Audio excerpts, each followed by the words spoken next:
En el Código argentino existen otras causas de justificación, puntualmente en el artículo 34.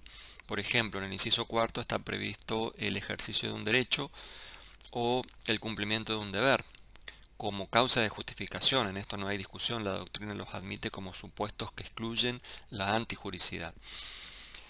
La cuestión es, para algunos es una disposición superflua porque dicen no hace falta que en el artículo 34 inciso cuarto se aclare esto, si ya la disposición especial autoriza, por ejemplo, al derecho de retención en el Código Civil y Comercial, no hace falta que en el 34 inciso cuarto esto esté aclarado. Sin embargo, puede ser necesaria esta disposición a los fines de recordar o reforzar que las autorizaciones no surgen solamente del Código Penal, sino también de alguna otra parte del ordenamiento jurídico, como por ejemplo ese derecho de retención o el derecho de detener a una persona que surge de los códigos procesales penales, por ejemplo, de modo que, bueno, si existiera un ejercicio de un derecho que está consagrado constitucionalmente, legalmente, o el cumplimiento de un deber que también tenga una consagración legal expresa, la persona seguramente estará justificada. Recordemos que siempre en todas las causas de justificación hay requisitos objetivos y requisitos subjetivos, es decir, la tipicidad objetiva y la tipicidad subjetiva del tipo permisivo o causa de justificación, y deben estar completos para que se dé realmente una justificación. Bien, los requisitos objetivos en el caso de el cumplimiento de un deber o el ejercicio de un derecho, a diferencia de la legítima defensa, habrá que buscarlos en esa disposición legal expresa que le autoriza o que le obliga al sujeto a actuar de determinada manera. Entonces no podríamos decir en abstracto cuáles serían todos los requisitos objetivos de esta causa de justificación, porque necesariamente tenemos que ir a esa disposición expresa donde estaría autorizado u obligado el sujeto a realizar esa conducta. Pero bueno, por ejemplo, en el Código Civil el derecho de retención establece ciertos requisitos que deberían cumplirse, y esos son los requisitos que objetivamente tienen que darse para hablar de esa causa de justificación. Otra causa de justificación que está prevista en el mismo código, pero ahora en el inciso quinto del artículo 34, es la llamada obediencia debida. También para algunos autores está de más, porque si estaría previsto el ejercicio de un derecho, el cumplimiento de un deber, parecería que esto está de más. A lo largo de la historia de nuestro derecho penal se ha considerado de distintas maneras esta obediencia debida. Por ejemplo, en algún momento Sebastián Soler la consideraba una exclusión de la conducta, excluyente de la acción, así como el estado de inconsciencia o la fuerza física irresistible. Claro que fue muy criticado por eso y prácticamente nadie más lo consideró como una causa de exclusión de la conducta. En todo caso, se la discute dentro de las causas de justificación. Ahora bien, no se puede decir que cualquier conducta en cumplimiento de una orden esté justificada. En principio, sí se puede invocar esta obediencia debida. Aclaremos, la obediencia se debe al derecho. No se puede invocar una obediencia debida de tipo religioso o de tipo moral. Por ejemplo, el terrorista que en nombre de su Dios pone una bomba y mata a 500 personas, ese no puede decir que actuó bajo el supuesto de obediencia debida. La obediencia debida se supone que es al derecho. Entonces, además, esa obediencia debida significa que el sujeto actúa dentro de la legalidad. Solo si actúa dentro de la legalidad está autorizado o está justificado. Es decir, no se daría el requisito de antijuricidad. Ahora, ¿qué pasa cuando esa orden es una orden ilegal? Ahí pueden ocurrir dos situaciones. Si la orden ilegal es manifiestamente ilegal, es decir, notoriamente ilegal, como por ejemplo el comisario que le dice al oficial de policía que torture al preso para ver si le saca alguna información, eso sería una orden manifiestamente ilegal, y eso no estaría amparado por la obediencia debida ni por ninguna otra causa de justificación. Entonces, el sujeto a quien se manda a realizar ese tipo de acto no lo debe realizar. No puede alegar después ninguna causa de justificación si lo hace. Ahora, puede ocurrir que la orden sea ilegal, pero no manifiestamente ilegal, es decir, que el sujeto inferior, en esa escala jerárquica haya tenido un error sobre la legalidad de ese acto que le mandaban hacer. En estos casos, lo que sí se puede decir, primero, objetivamente no está justificado, porque la orden ilegal no justifica ni siquiera en este supuesto de obediencia debida. Pero lo que sí podría invocar a este inferior es un error de prohibición. Si realmente él consideró que esa orden ilegal que le daban era una orden que está dentro de los parámetros y de las reglas del derecho, entonces podría invocar él un error de prohibición, y eso se analiza a nivel de culpabilidad. Es decir, vamos a ver después con las reglas de la culpabilidad que ese error de prohibición podría excluir la culpabilidad siempre y cuando se tratara de un error invencible, pero no así si se tratara de un error vencible. Pero entonces se solucionaría en ese supuesto a nivel de culpabilidad.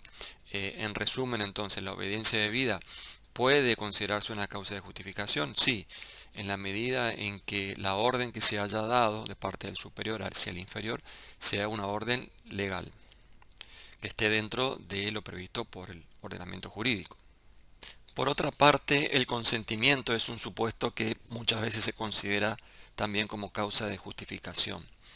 Hay que hacer una aclaración. En el caso del consentimiento, primero que no tiene una consagración expresa en el Código Penal argentino, así como el estado de necesidad justificante, la legítima defensa, el ejercicio de un derecho, etc. Es decir, está claro que no hay una disposición específica en el Código donde esté establecido el consentimiento como causa de exclusión de la antijuricidad.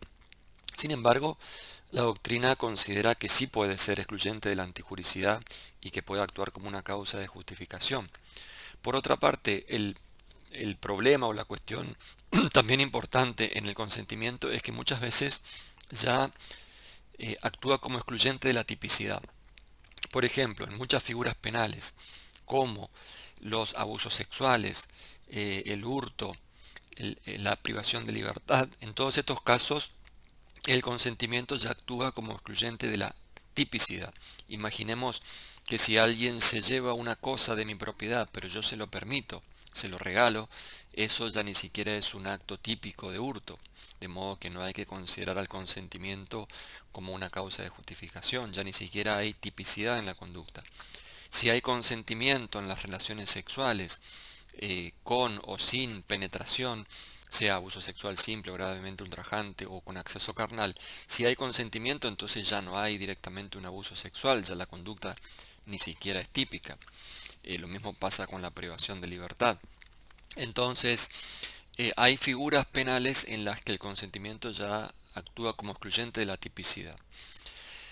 Se va a ver el tema en la parte especial. En cada uno de los delitos se debería analizar en qué medida el consentimiento puede excluir la tipicidad o tal vez la antijuricidad. Pero hay otras figuras penales en las cuales el consentimiento se considera que no puede ser relevante ni como excluyente de la tipicidad ni de la antijuricidad. Por ejemplo, en los casos de trata de persona, en los casos de reducción a servidumbre o esclavitud. En estos casos se considera que aún el consentimiento de la persona no va a quitar ni la tipicidad ni la antijuricidad. Nadie podría consentir el renunciar a su dignidad misma, a la dignidad de la persona. Por eso la reducción a servidumbre o el caso de la trata de personas como ejemplos no tiene incidencia directamente el consentimiento, no excluye ni la tipicidad ni la antijuricidad. Especial importancia tiene el consentimiento en los casos de lesiones y de homicidios. Es decir, si la víctima de las lesiones, cuando digo lesiones en este caso ya me refiero a las lesiones graves o gravísimas, porque las lesiones leves el consentimiento es excluyente de la tipicidad. En las lesiones graves o gravísimas es más problemático. Dicho de otro modo, por ejemplo, puede consentir una persona en que le amputen un miembro, por ejemplo, cuando no hay además ningún motivo desde el punto de vista terapéutico para hacerlo. ¿Puede la víctima consentir en que alguien le cause la muerte? Bien, este es un tema especialmente problemático. En principio se dice que el consentimiento no puede excluir la tipicidad y antijuricidad del homicidio. Por eso es que en principio en nuestro Código Penal no está previsto ni siquiera la eutanasia como un supuesto especial de atenuación del homicidio, aunque de todas maneras hay autores que trabajan con las causas de justificación para sostener precisamente que podrían estar en algunos casos justificadas las eutanasias. De todas maneras, cada vez se le da más importancia o más relevancia al consentimiento, al menos para los casos de interrupciones de los tratamientos de supervivencia. Finalmente, hay que aclarar que en relación al consentimiento, el consentimiento que se considera válido en algunos supuestos para excluir la tipicidad o antijuricidad es el consentimiento prestado por la persona con todos los requisitos de la voluntad, es decir, con plena conciencia y sabiendo las consecuencias de su acto del consentimiento. Además, ese consentimiento debe ser previo al acto, porque si fuera posterior ya no hablaríamos de consentimiento, sino en todo caso de perdón, y eso no tendría relevancia en principio para el derecho penal o por lo menos para la teoría del delito.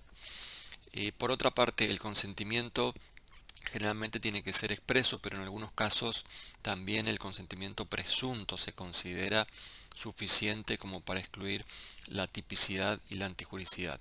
El consentimiento presunto sería aquel que no se puede obtener de parte de la víctima, del sujeto pasivo, porque está, por ejemplo, en un estado de inconsciencia.